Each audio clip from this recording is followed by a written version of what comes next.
네, 안녕하세요. 굿모닝 성공투자의 아침에 칼리 전문가입니다. 네, 한 주 잘 보내셨네요.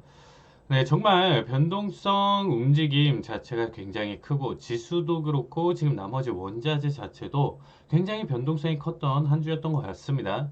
자, 원자재 ETF, ETN에 대해서 오늘 좀 거의 마지막으로 좀 설명드리는 시간 좀 가질 것 같은데요. 일단 원유, 그쵸? 원유, 그리고 알루미늄, 팔라듐, 니켈, 곡물 이렇게 해서 지금 현재 어떻게 보면 러시아 우크라이나 사태로 인해서 나머지 지수 같은 경우는 계속적인 상승 흐름보다는 하방 압력을 굉장히 세게 받고 있는 상황이죠. 그렇기 때문에 지금 상황에서 더불어 봤을 때는 계속적으로 이쪽에 조금 더 관심을 가져야 된다는 얘기를 벌써 몇 주째 얘기를 드렸고요. 그 대표적인 다섯 종목 언제든 지난주도 그렇고요. 지지난주 계속적으로 추가적으로 매수를 했었을 때 괜찮은 종목들이다라는 언급을 계속 드렸었습니다. 자, 그러면 차트를 보시면서 한번 한 주간의 변동성, 그리고 이제 제가 언급드렸던 내용서부터 얼마나 가격이 올랐었는지 한번 좀 체크해보는 시간 갖도록 하겠습니다. 자, 먼저,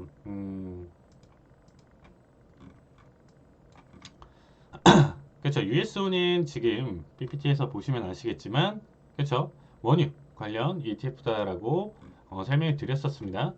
자, 그렇죠. 지난주에 이제 말씀드렸던 자리값이나 움직임을 본다라고 하면, 지금 현재, 그렇죠. 방송일 기준으로 여러분들이 보셨을 때 3월 7일, 그렇죠?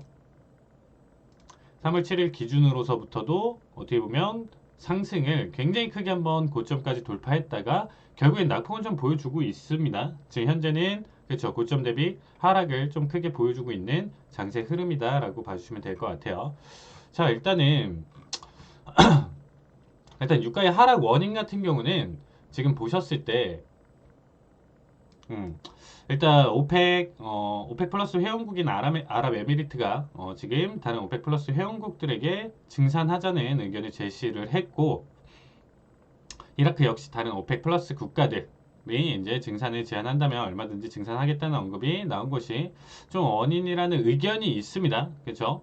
원인이라는 의견이 있는데, 동시에 이제 러시아산 원유 거래 금지가 생각보다 큰 타격이 아닐 수 있다라는 분석이 나오면서 이 부분도 유가 하락에 지금 현재 한몫하는 것으로 지금 보여주고 있는 상황입니다. 어쨌든 지금 오펙 회원국들이 기존 증산량도 제대로 맞추지 못하면서 일단 목표치만 올린다고 과연 증산을 할 수 있느냐? 그리고 이제 러시아 원유 거래량 자체가 원유 전체 거래량에 차지하는 비율을 볼 때 과연 이 부분이 정말 타격이 없을 것인가? 라는 점입니다. 저는 그래서 일단은 지금 현재 구간대를 한 번 더 의심을 좀 해봐야 돼요. 왜냐면 실질적으로 이제 그렇죠? 미국에서 지금 현재 이러한 얘기들 원유 거래 금지나 이런 부분들이 나왔을 때 정말 실질적으로 타격이 일어났을 때는 다시금 한번 상승 파동을 강하게 가져갈 수 있는 부분 중에 하나일 거고요. 지금 단기간에 지금 현재 가격대 봤을 때, 그쵸? 자리값으로 봤을 때 정확하게 제가 이제 항상 강조드리는 내용 중에 하나죠. 강조드리는 내용 중에 하나인데, 그쵸? 원웨이 상승을 강하게 보여줬던 장세 흐름에서 일정 낙폭을 지금 또 보여줬고요. 그쵸?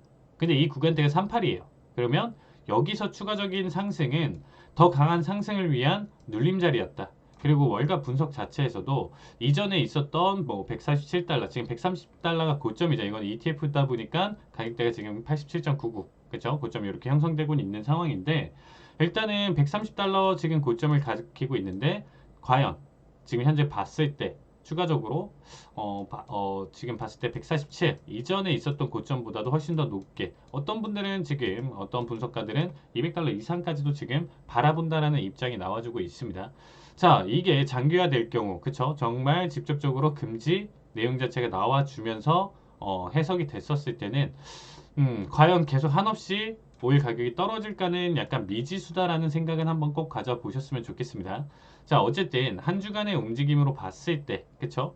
오거래일 기준으로 제가 항상 찍는 날은 똑같아요. 그렇기 때문에 일단 지난 방송 때 기준으로 이제 좀 여러분들이 보셨다라고 하면 지금 5일 같은 경우는 낙폭을 좀 크게 키워가실 수 있었다. 하지만 그 전주에 만약에 담으셨다라고 하면 오히려 지금 아직까지도 수익 구간에 있는 상태다라고 확인을 하시면 될 것 같습니다.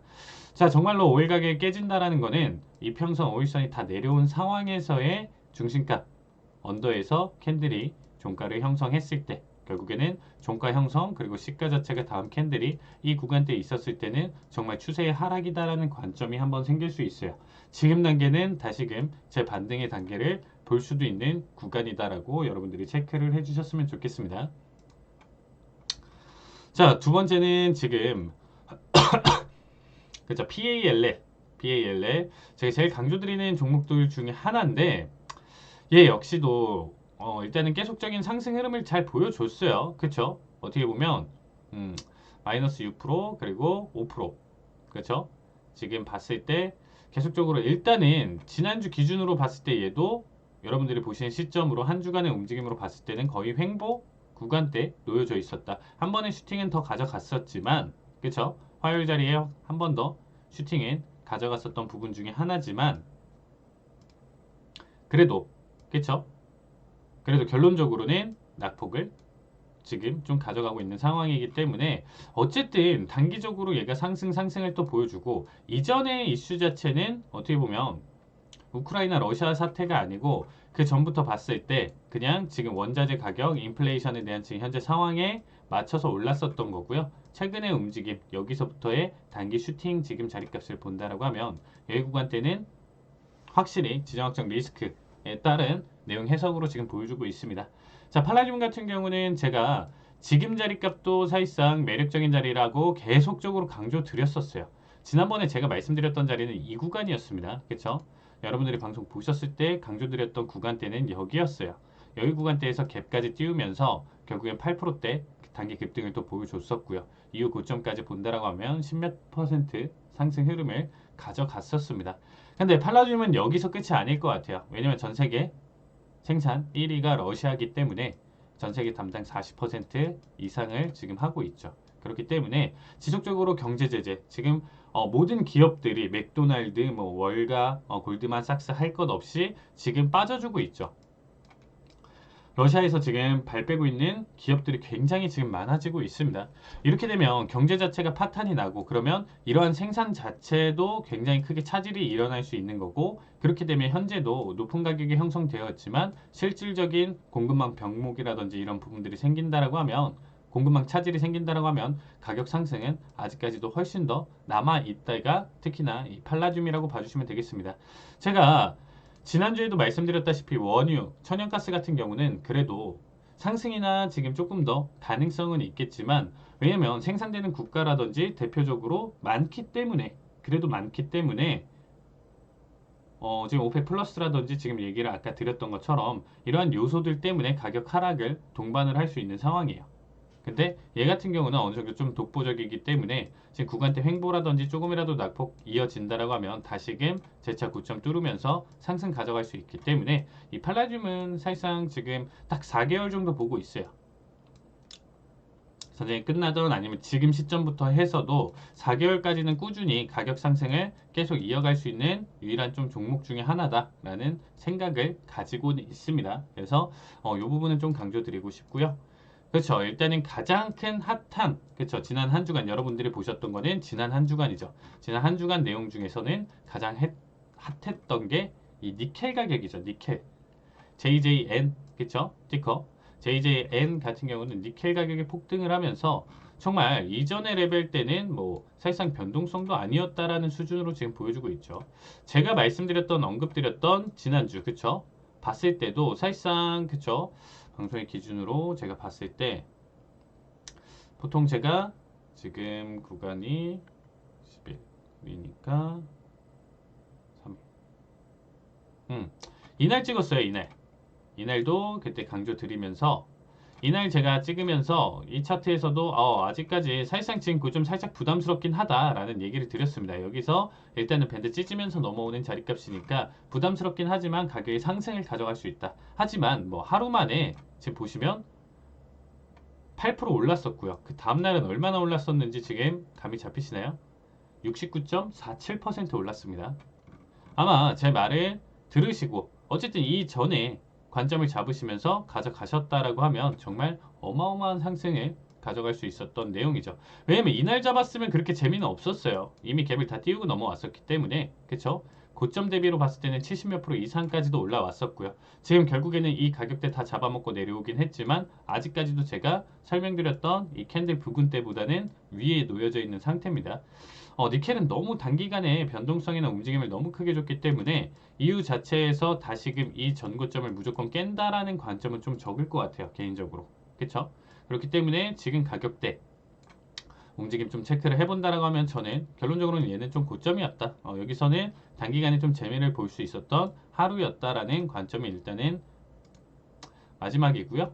얘는 이제는 그 다음날 움직임 자체가 6%대 하락을 보여줬었고 그 다음날은 27%나 낙폭을 보여줬습니다. 어쨌든 뭐 게임스탑처럼 지금 너무 단기 급등을 하게 된다라고 하면 다시금 이 파동을 넘기기는 굉장히 힘들어요. 그렇죠? 그래서 얘는 이미 이제 좀 다 반영이 되어 있는 상황이다라는 말씀 드리고 싶고요. 마지막으로 말씀드리고 싶은 거는 DBA, 그렇죠? 곡물 관련주인데 생각보다 얘 역시도 지난주 제가 말씀드렸던 가격대 구간대보다도 그렇죠? 방송에 얘기 드렸던 구간대보다도 낙폭을 좀 더 가져가고는 있지만 뭐 사실상 큰 낙폭은 아니에요. 무슨 말이냐면 여기 고점이 22달러에서 거의 고점 종가에서 물렸다라고 관점을 하더라도 지금 21.73달러죠. 그만큼 변동성이 정말 적은 상태로 움직인다라는 말씀을 드렸습니다. 곡물 가격은 꾸준히 상승할 수 있고 종합적인 어떻게 보면 지금 이 DBA ETF 같은 경우는 곡물 종합 선물 세트라고 말씀드렸습니다. 그렇기 때문에 전체적으로 큰 그림으로 봤을 때는 지금 다시금 상승 계속적으로 이루어질 수 있다. 그래서 제가 보고 싶은 거는 지금 팔라듐이랑 그리고 이 곡물 이 두 가지 일단 좀 관점 봐주시고요. 얘 역시도 중심감 밀면서 이 가격대 21.30이나 아니면 21.20 정도 터치를 했을 때는 손절을 좀 생각하면서 현재 추세를 좀 천천히 볼 수 있게 안정적으로 볼 수 있는 종목 중에 하나다라는 말씀 드리고 싶습니다. 쉽게 지금 꺾이지는 않을 거예요. 가격대가 지금 쉽게 꺾이지는 않을 거니까 이렇게 지금 좀 봐주시면 될 것 같고요. 자, 최근에 비트코인도 한번 보시면 좋겠지만 자, 비트코인 움직임이 자, 비트코인 차트고요. 화면 자체를 지금 분할로 보도록 하겠습니다. 자, 하나 골드를 비교를 해보고요. 하나는 비트코인을 좀 비교를 할 텐데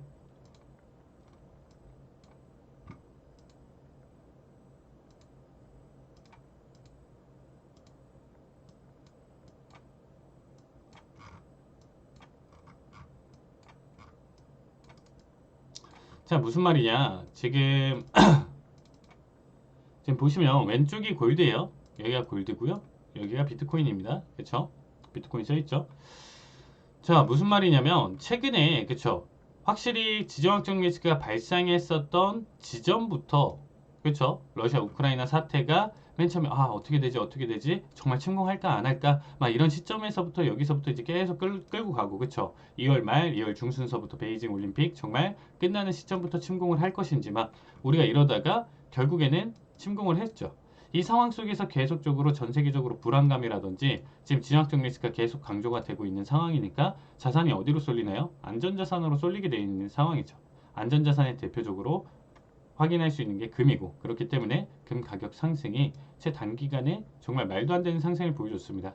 1800대 초반에서부터 거의 2000 후반대까지 단기간에 정말 강한 상승을 보여줬었죠.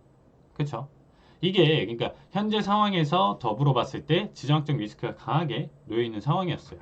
하지만 지금 비트코인 같은 경우는 최근에 이 상승 흐름을 2월 초부터 가져갔었는데 얘는 오히려 2월 초부터 지금 가져갔다라고 하면 횡보자리를 가져가고 있죠. 그러니까 지금 낙폭이나 이런 부분들이 같이 반영을 한다라고 있는 거예요. 뭐랑 똑같이 흡사? 지수의 움직임처럼. 그렇죠. 나스닥의 움직임처럼 지금 현재 구간대를 횡보자리로 가져가고 있다. 이 얘기는 제 개인적인 관점이지만 지금 그렇죠. 디지털 금이라고 하고 있는 이 비트코인이 이 안전자산 내용 자체에서 들어가질 못했다. 아니면 빠졌다. 이번에 조금 검증이 되는 단계 중에 하나였다라고 여러분들이 생각을 해주시면 될 것 같습니다. 그래서 향후 뭐 코인의 움직임은 어떻게 될까요? 일단 골드나 안전자산에 대한 분위기로 커플링 되지는 않을 거고 이 분위기가 지금 잡혔을 때는 되려 상승을 또 가져갈 수 있고 지수의 움직임과 굉장히 흡사한 움직임으로 가져가고 있기 때문에 나스닥 아니면 다우, S&P 3대 지수 반등과 더불어서 같은 상승을 이끌어갈 수 있다라는 생각을 하고 있습니다. 그래서 이런 식으로 지금 코인의 움직임도 한번 같이 살펴보셨으면 좋겠습니다. 네, 1부는 지난주에 제가 말씀드렸던 내용들이랑 같이 여러분들이 보신다라고 하면 그쵸? 추천드렸던 ETF들 지금 현재 결과값이 어떤지 그리고 단기간에 급등을 보여줬었던 내용들 가져왔었고요. 자, 2부부터는 교육 제가 가지고 있는 기술적 분석에 대한 내용 자체 교육 자체 기술적 분석에 대한 내용 자체를 가져보도록 하겠습니다. 네, 1부는 여기서 마무리 보도록 하겠습니다.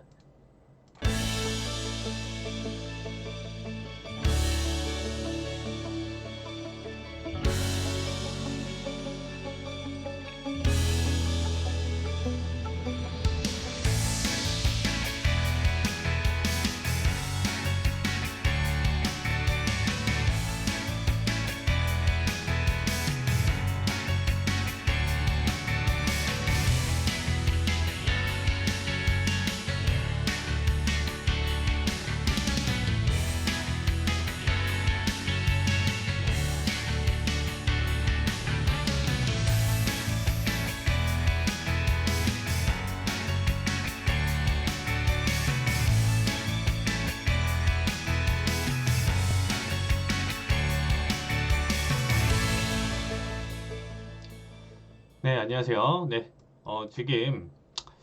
오늘은 지금 기술적 분석에 대해서 이제 좀 설명을 드릴 텐데, 일단 가장 여러분들이 알고 계시고, 가장 기본적으로 가져갈 수 있는 마디선에 대해서 한번 공부해 보도록 하겠습니다.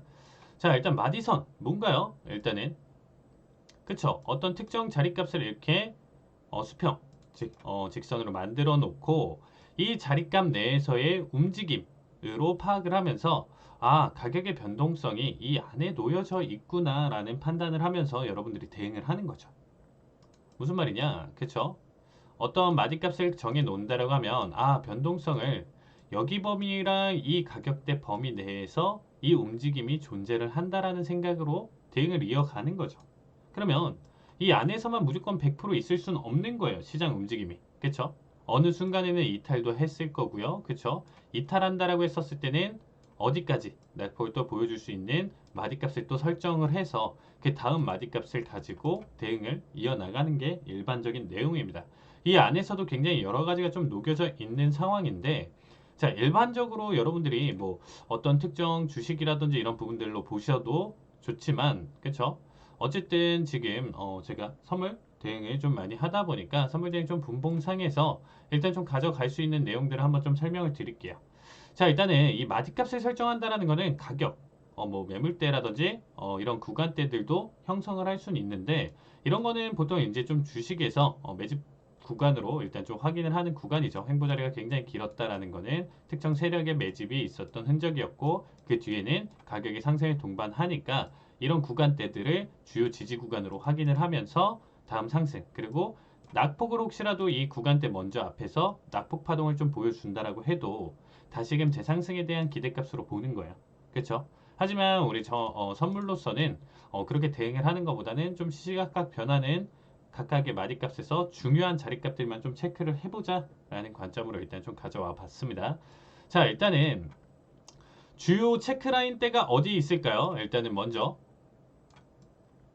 자, 무슨 말이냐면 이 마디값을 가져간다라는 거는 과거에 변동성이 막 이렇게 있어요. 그쵸? 가격이 올라갔다 내려왔다 올라갔다가 내려왔다 막 변동성을 이렇게 지금 띄는 상황인데 이런 상황 속에서 특정 마디값을 가져간다라는 거는 그쵸? 주요 지지와 저항 구간을 이런 식으로 그려놓고 판단을 했었을 때 다음에도 이 자리값들은 한 번 더 왔을 때는 지지의 역할을 해줄 가능성이 높다라고 생각을 하는 거고요.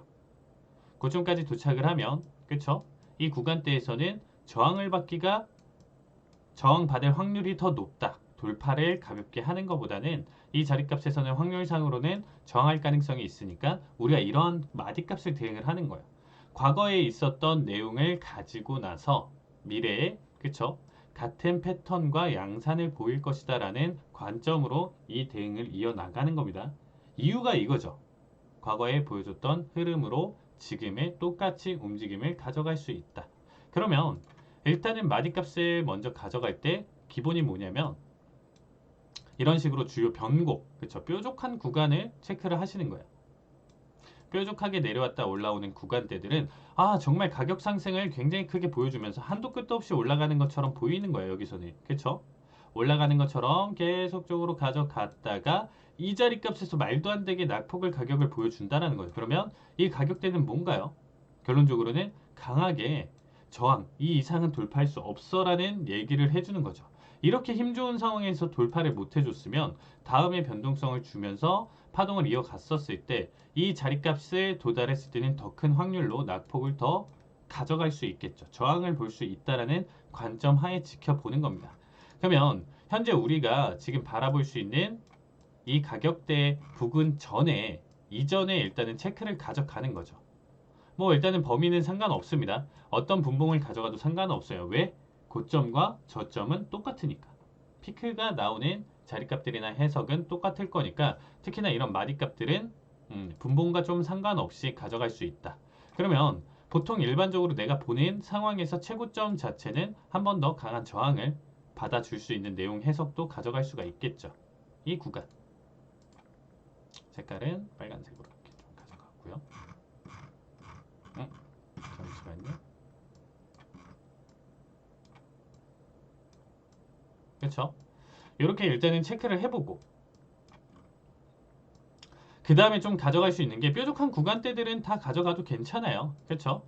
가져가도 괜찮고 여기 구간대로 잡아놓고 본다라고 하면 괜찮고 그 다음에 봤을 때 여기 저점도 굉장히 매력적인 구간 중에 하나죠.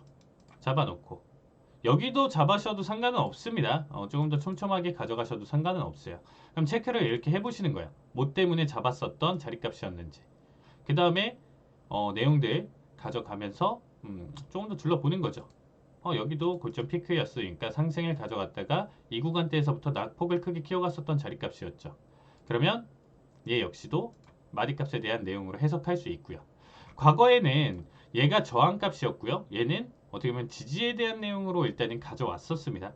근데 이제 미래에서 볼 때는 이 가격을 돌파를 했을 수도 있고, 그쵸?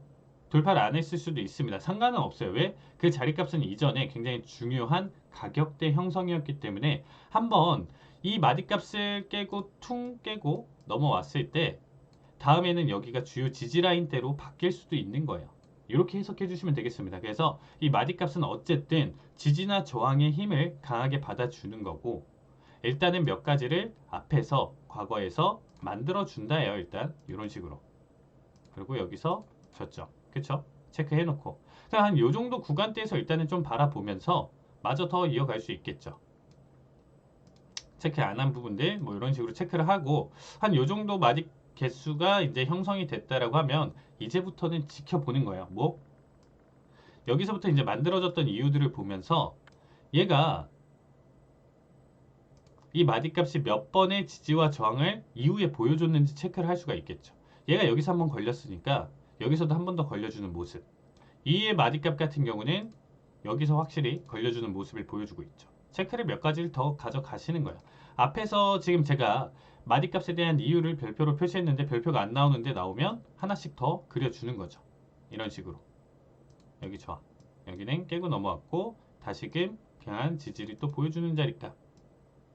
그러면 미래에도 일단은 가져갔을 때 얘는 앞에서 만들었지만 미래에도 같이 작용을 하는구나가 지금 체크가 되겠죠. 이런 식으로 앞에 때문에 만들어진 건데 한참 이전에 있었던 얘 때문에 만들어졌던 마디값인데 미래로 와서 보니까 여기서 지지의 역할을 강하게 해줬던 구간 중에 하나죠. 그쵸? 이런 식으로 지금 체크를 하면서 볼 때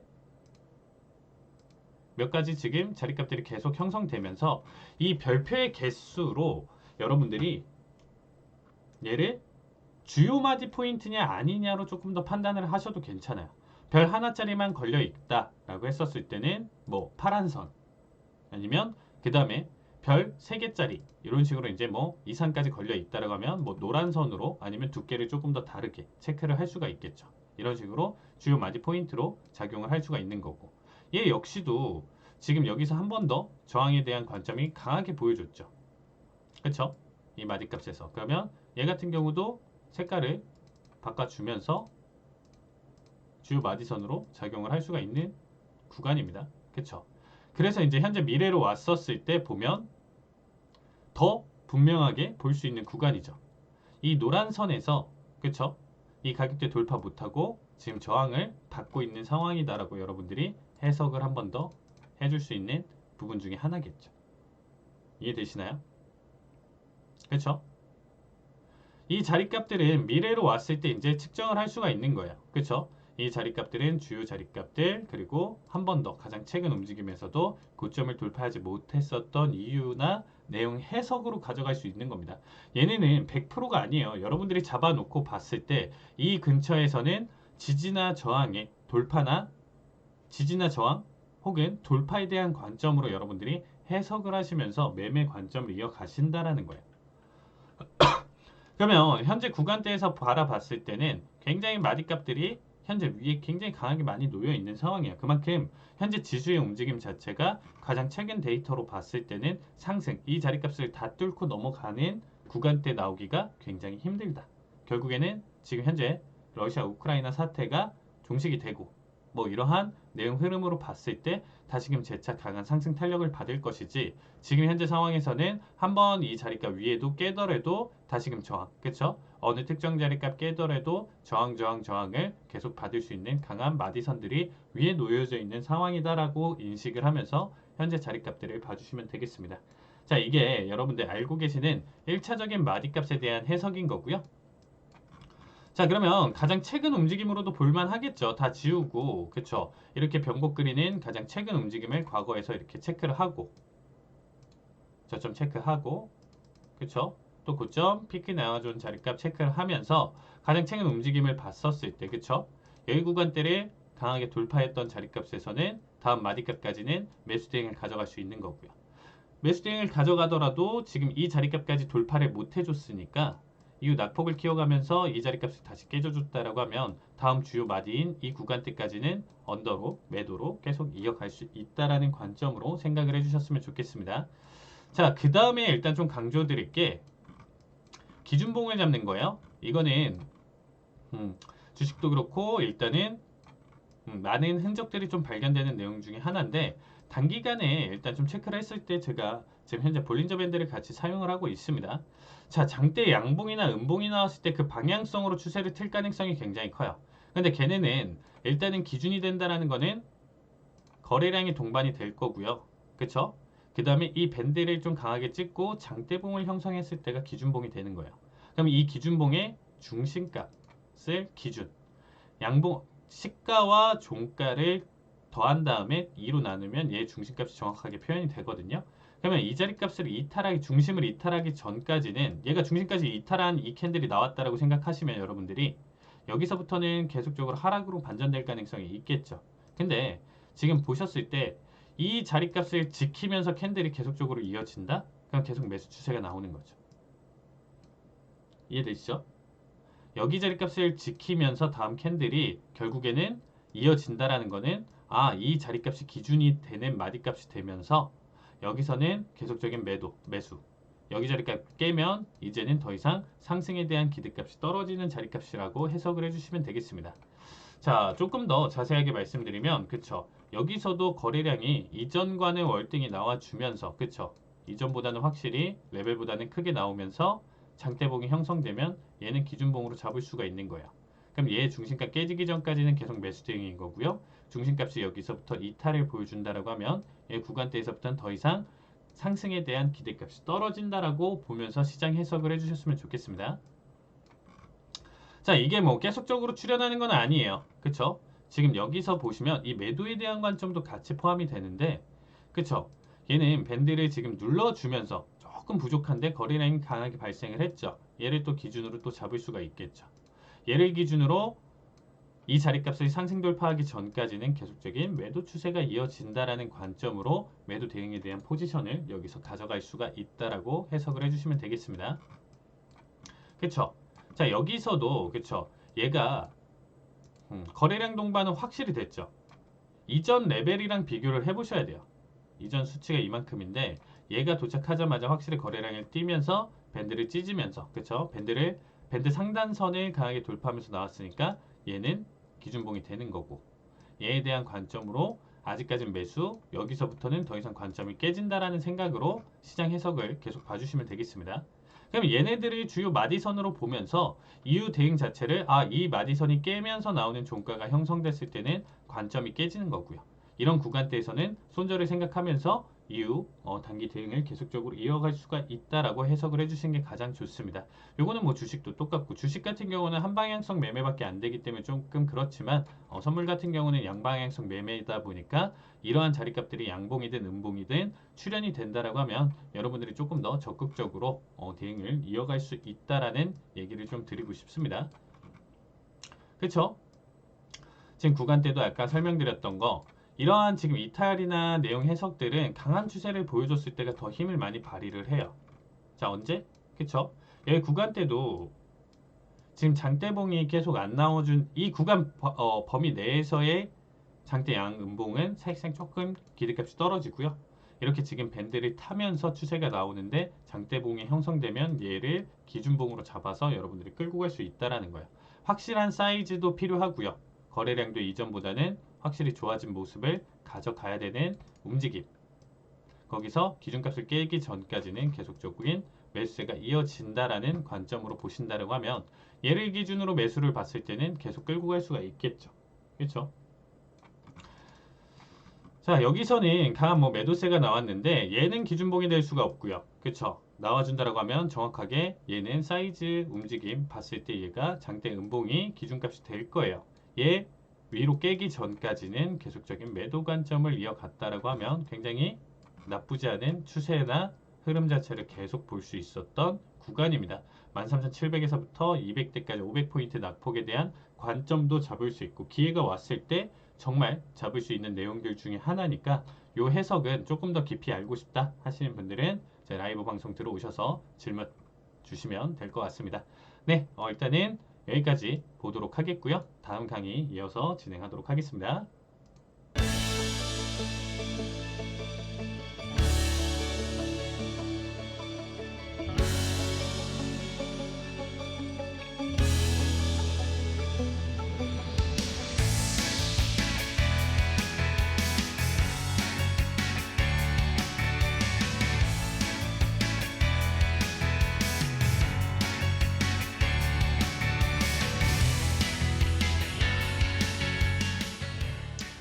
네, 일단은 이번 강의는 추세선에 대한 내용 자체를 가져갈 거고요. 세상 기술적 분석의 가장 기본이 되는 내용 중이고, 이것으로 정말 많은 발전이 일어났었다라는 생각이 들고 있습니다.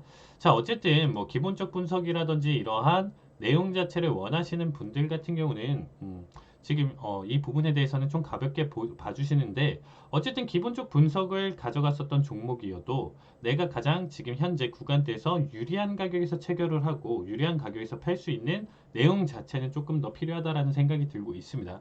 현재 시장 같은 경우는 기업의 어떠한 내용 자체나 해석을 가져가더라도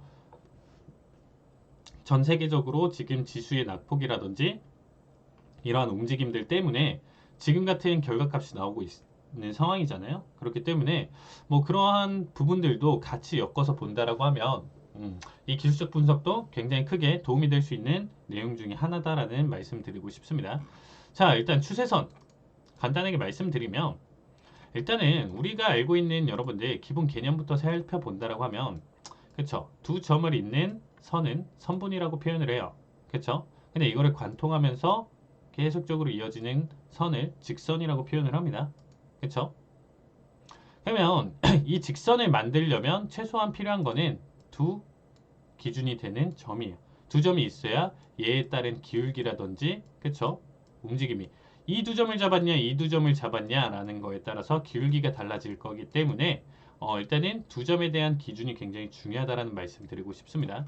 자, 현재 추세에서 그러면 일단 관점을 한번 잡으면서 한번 이어가 보도록 할게요. 자, 일단은 자리에 딱 앉았는데, 제가 항상 강조드리는 거는 자리에 딱 앉았어요. 지금 딱 앉았는데 차트가 지금 이 모양이에요. 그쵸? 이 모양이면 지금 현재 추세는 어떤 느낌인가요? 위에서부터 흘러내리는 느낌이 지금 받아주고 있는 상황이죠. 그러면 일단은 내가 본 시점에서 가장 최고점을 일단은 좀 잡는 게 중요해요. 이 구간을 잡아도 괜찮겠죠. 최고점을 잡아놓고 그러면 한 점이 나왔으니까 다른 한 점을 찾아주시면 되겠습니다. 그렇죠? 얘가 기준의 한 점이 되는 거고. 근데 추세선 같은 경우는 상승과 하락에 대한 추세선이 있겠죠. 올라가면 상승, 내려오면 하락. 그렇죠? 추세선이 잡힐 건데 지금 같은 하락 추세선 같은 경우는 추세선이 있는 상황에서 캔들이 가격이 이런 식으로 저항을 받으면서 가져줘야 얘가 계속적인 추세의 움직임을 이어갈 거고요. 각각의 이 자리값들이 터치를 할 때마다 얘가 지속적으로 눌러주는 힘을 기대를 하면서 본다라는 거예요. 아까 우리가 마디선에서 그쵸? 앞에서 설명드렸던 마디값에 대해서 해석을 가져갔을 때랑 똑같이 본다라고 하면 이해되시죠? 그러면 지금 이 고점을 기준으로 지금 체크를 해봤을 때 그쵸? 다음 자리값은 캔들의 중간에 관통을 하는 직선이 나오면 이 다음 관점이 없어진다는 거예요. 그쵸? 여기는 우리가 이 전보다 훨씬 더 과거 데이터에서 만들어졌던 추세선인 거고요. 그쵸? 돌파를 했었으니까 계속적으로 얘는 계속 눌러줬으면 상관이 없는데 여기서 이탈을 해버렸다는 거는 가격을 돌파를 했죠. 이 추세선의 힘이 떨어졌다라고 판단을 해주시면 되겠습니다. 그래서 중간에 캔들이 이렇게 관통을 하는 추세선을 만드는 게 아니고요. 자, 고점은 정했고 다음 자리값 한 점만 정하면 돼요. 여기는 관통을 하죠.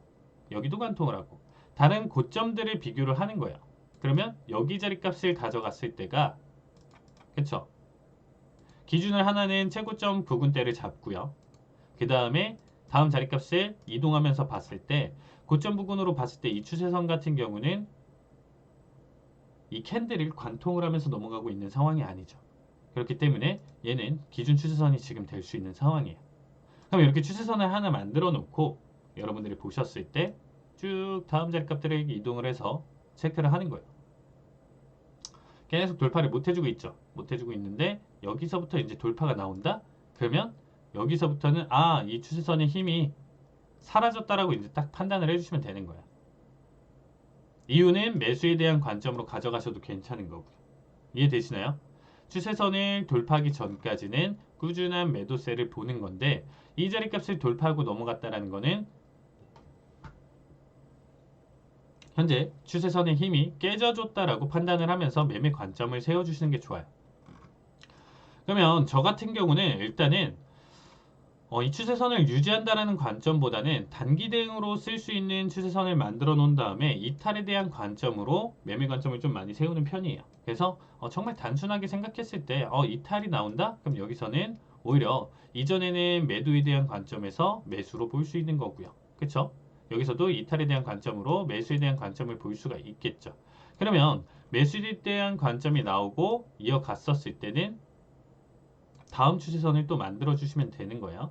자, 그러면 이 작업들을 조금 더 지금 가격대들을 제가 너무 높게 설정을 했는데 가장 최근 움직임들로 보면서 판단을 하는 거예요. 만약에 이렇게 나와줬다라고 했었을 때는 그쵸? 저점 뭐 여기를 잡으셔도 돼요. 그러면 여기 저점은 다 캔들을 관통하죠. 여기도 관통하고 여기도 관통하는 자리예요. 제 오른쪽이 지금 여기를 설정해서 놓는다라고 했을 때 관통을 한 상황이죠.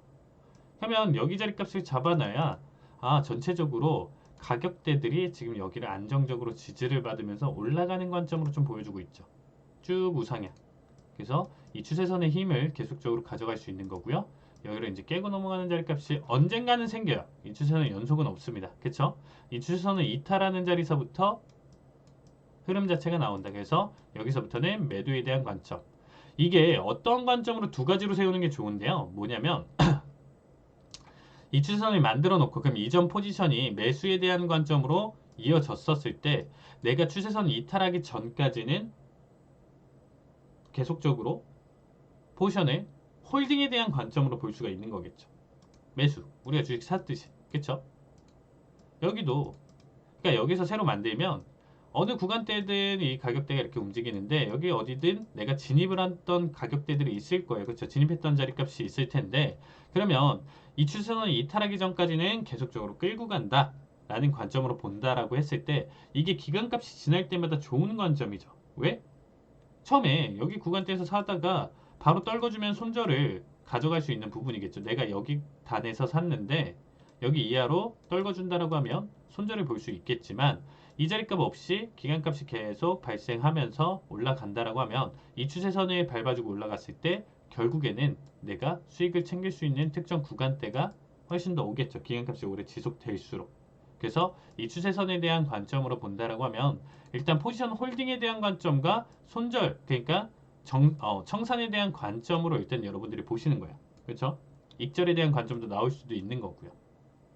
그래서 기존 포지션에 대한 대응으로 보는 거고, 신규 진입에 대한 관점으로 볼 때는 저는 보통은 이렇게 이탈에 대한 관점을 좀 많이 보는 편이에요. 이탈을 했잖아요. 그쵸? 기존에 만들어놨던 캔들을 여기 앞에서 보고 했는데 여기서 이탈 자리값이 툭 나왔죠. 그러면 이탈에 대한 관점으로 매도에 대한 관점으로 진입을 할 수가 있는 거고요. 그렇게 됐을 때는 이 구간대 어디에서 제가 진입을 받겠죠. 매도 관점으로. 하락에 대한 관점으로 진입을 봤을 테니까 여기 구간대에서는 새로운 추세선을 만들 수가 있겠죠. 고점, 고점 이렇게 잡아놓고 그쵸? 이렇게 지금 나와져 있는 상황 속에서 근데 이 자리값은 너무 지금 봤을 때 내 진입자리 대비 추세선의 이격도가 너무 크기 때문에 사실상 손절을 더 크게 가져갈 수도 있는 상황입니다. 그래서 이렇게 나올 때는 한번 먼저 만들어놨던 추세선을 유지하고요. 새롭게 이렇게 가속 추세선이라고 해서 기울기를 더 가파른 추세선에 상승도 똑같아요. 조금 더 가파르게 올라가는 추세선을 만들 수 있어요. 그래서 기준 추세선 만들어 놓고요. 하나 더 단기 대응으로 이끌어 갔을 때는 이러한 가속 추세선을 만들어 놓고 내가 매도 관점으로 간다라는 거는 하락에 계속적으로 내가 지금 진입을 가져갔던 거고 투자를 한 거고 거기에 따른 수익을 가져갈 수가 있겠죠. 상승 전환점까지는 계속 가져가다가 결국에는 추세선이 이탈하는 시점 이 구간대에서는 청산을 본다라고 했을 때 내가 여기 범위만큼의 수익을 가져갈 수가 있다라고 해석을 해주시면 되겠습니다. 이해되시죠? 추세선은 이런 식으로 만들어 놓고 이탈이 나왔다라고 하면 이후 자리값은 매수에 대한 관점을 볼 수가 있다라는 거겠죠. 그러니까 신규 진입을 이런 식으로 봐도 되는 거고 이미 포지션이 있다라고 하면 상승 추세에 대한 관점으로 하나 더 만들어 놓는 거예요. 여기서 만들어 놓고 이 자리값을 이탈하면서 단기 대응으로 깨졌을 때 또다시 청산을 했을 때는 수익 구간을 가져갈 수 있는 범위 이거는 단기가 될 수도 있고요. 장기가 될 수도 있습니다. 계속적으로 하락 이탈하면 또 매도에 대한 추세선 마땅히 지금 구간대가 횡보자리다라고 하면 잠깐 기다렸다가 이전 자리값 다 취소해놓고 그쵸? 다음 자리값 보는 거예요. 현재 구간대도 일단은 내가 자리에 이제 포지션 대응이 없다라고 하면 기다렸다가 현재 구간은 여기 고점으로 잡고 여기 고점으로 잡으면 이격도가 너무 크고 이 자리값 돌파하기 전까지는 내가 매매를 진행을 할 수가 없으니까 상승으로 돌파하기 전까지는 그쵸? 여기에서 여기 구간대 이탈하기 전까지의 관점으로 하나의 가속 추세선을 만들어 놓고 대응을 한다라는 거죠. 지켜보는 거예요.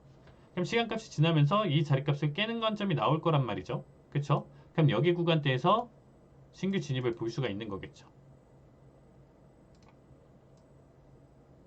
그쵸? 여기서는 매수 대응. 하락에 대한 추세선을 깨고 넘어왔으니까 여기서는 매수에 대한 관점으로 지켜보는 거고 매수 자리값으로 나와준다라고 했었을 때 그쵸? 이 추세선을 깨고 넘어왔죠. 그럼 여기서 새롭게 만드는 거예요. 그쵸? 하나의 추세선을 만들어 놓고 시작을 하는 거고 여기 자리값에서 단기 대응으로 지금 슈팅이 나오고 그쵸? 타이밍이 나왔을 때 여기 구간대 저점에서 들어갔으면 베스트 고점에서 들어갔으면 어쨌든 손절을 어느 정도 각오하면서 매수세를 이어가다가 깨지는 이 부분에서는 정리를 가져가겠죠. 그리고 이 자리값이 너무 가볍잖아요. 그쵸? 이 추세선 움직임 자체가 너무 가볍다라고 여겨지면 한번 패스. 또 기다렸다가 현재 만들어지는 가격 형성 전체를 보면서 판단을 하시는 거예요. 지금은 좀 완만한 추세로 횡보 자리를 가져가고 있는데 이렇게 횡보 자리로 가져가는 건 기다렸다가 추세가 나오는 자리값에서부터 좀 보는 거예요. 그쵸? 보고 신규 진입을 못했어요. 이 관점은 아까 말씀드렸던 박스권을 가져갈 수 있는 마디값에 대한 대응으로 지금에 대한 하락을 견인을 할 수는 있겠지만 우리는 지금 추세선을 보는 거잖아요. 그러면 추세선에 대한 움직임으로 지금 체크를 해봤을 때는 고점 저점 이렇게 이어지고 여기 자리값을 재돌파하는 다음 타이밍에서는 매수에 대한 관점으로 가져가셔도 괜찮다라는 겁니다. 그쵸? 저점 고점 새로 있는 추세선 만들어 주고요. 그쵸? 이전에 만들어진 추세선이 나왔고 여기 자리 이탈 전까지는 매수팀 고점에서 팔면 땡큐고요. 만약에 추세선 이탈한다고 하면 본절 부근이나 약손절로 커버를 또 볼 수가 있는 자리값이겠죠. 해석을 이 추세선 자체도 여러분들이 유연하게 대처를 할 수 있기 때문에 굉장히 좋아요. 이탈을 할 수도 있고요. 이탈을 안 하고 지지나 저항을 같이 가져갈 수도 있는 해석이기 때문에 어떠한 상황에서 눈으로 가시적으로 보면서 바로바로 여러분들이 현재 상황에서 판단을 할 수 있는 근거가 될 수 있는 내용 중에 하나다라는 말씀 드리고 싶습니다. 자, 그래서 이 추세선 같은 경우는 지금 봤을 때 이런 식으로 지금 만들어 주시고요. 그 다음에 가장 헷갈릴 때가 있어요. 현재 추세가 매수도 아니고 매도도 아닌 추세다라고 하면 위랑 아래로 이렇게 추세선 연습을 먼저 많이 해보신다라고 하면 바로 계속적으로 이렇게 선들을 만들 수가 있는 거죠. 이탈하지 않는 관점 하에서. 그럼 밑에서부터도 잡을 때 현재 구간대 저점으로 판단을 했을 때 여기는 안 되고 그럼 여기 자리값 가져가면서 현재 변동성을 크게도 볼 수가 있겠죠. 아, 여기서 기준으로는 상승인데 위로 봤을 땐 또 하락이에요. 이거는 다음 시간에 설명드리는 내용 중에 하나로 봐주시면 되겠습니다. 오늘 시간이 별로 없어서 기존에 대한 내용 자체 해석으로 보실 거고요. 이건 수렴 형태에 대한 관점, 깨지는 거에 대해서 설명드릴 텐데 자, 하나 더 일단은 좀 강하게 좀 보여줄 수 있는 내용이 아까 이제 이전에 마디선, 마디값에 대해서 설명드릴 때 뭐 파동에 대한 관점으로 여러분들이 많이 보셨을 거예요. 이 뭐 강의나 뭐 다른 강의 찾아보셨을 때, 그쵸? 여기서 뭐 일단은 가져갔을 때 뭐 추세가 나오고 넘어가면 이 다음 뭐 이 사이즈랑 똑같은 구간대만큼 한 파동을 그리면서 가져갈 것이다. 뭐 이러한 내용 해석들이 있죠. 가격대 움직임이. 얘네도 있습니다. 추세선 자체도 있어요. 무슨 말이냐?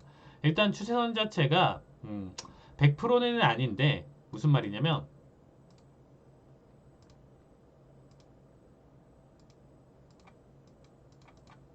이런 거예요. 이제 가격대를 얘가 유지하면서 계속적으로 우상향을 갔다가 하락 이탈을 언젠가는 한다라고 했었죠. 그럼 언젠가는 하는 이 하락 이탈에 대한 관점에서 첫 자리값 이탈하는 첫 시기에 일단은 매도 관점으로 볼 수가 있는 거고요. 그쵸? 근데 얘 가격이 항상 한없이 떨어지는 건 아니죠. 다시금 자리값 확인을 하는 구간대가 와요. 추세선으로. 이런 경우도 있는 상황이죠. 그러면 그냥 떨어질 때도 있고요. 그냥 여기서 쭉 떨어지는 내용 1번은 그냥 원의 하락이다. 이거를 이제 브레이크아웃이라고 표현을 하고요. 여기서 여기까지 이제 가격이 내려왔다 다시금 상승 반전을 할 수가 있겠죠. 그럼 이 추세선 부근에서 두 가지 관점이 있겠죠. 하나는 돌파를 해서 다시금 안착을 하는 관점이 있고요. 하나는 여기서 저항을 받는 관점이 두 가지가 생기겠죠. 여기서 살짝 올랐다 내려오는 거는 계속 하락 추세의 연속인 겁니다. 그럼 얘를 2번으로 보고요. 얘를 3번으로 보는데 3번 해석 같은 경우는 페이크아웃이라고 해가지고 다시금 원래 이 추세선을 장난치면서 들어올리는 휩소에 대한 관점으로 봐주시면 될 것 같고요. 특히나 이 2번이 나오는 구간을 자리 확인, 리테스트라는 표현을 쓰고 있습니다. 얘네는 한번 다시금 이 자리값에서 저항을 받으면서 낙폭을 다시금 크게 키워가는 자리값이라고 해석을 해주시면 될 것 같아요. 그래서 여기서 힘이 가장 좋고 추세가 깔끔하게 밀리기 때문에 2번 자리를 제가 굉장히 많이 선호를 해요. 자리값 봤을 때. 요거는 나중에 다시금 설명하는 시간 갖도록 하겠습니다. 네, 오늘 여기까지 하도록 하겠습니다. 네, 시청해주셔서 감사합니다.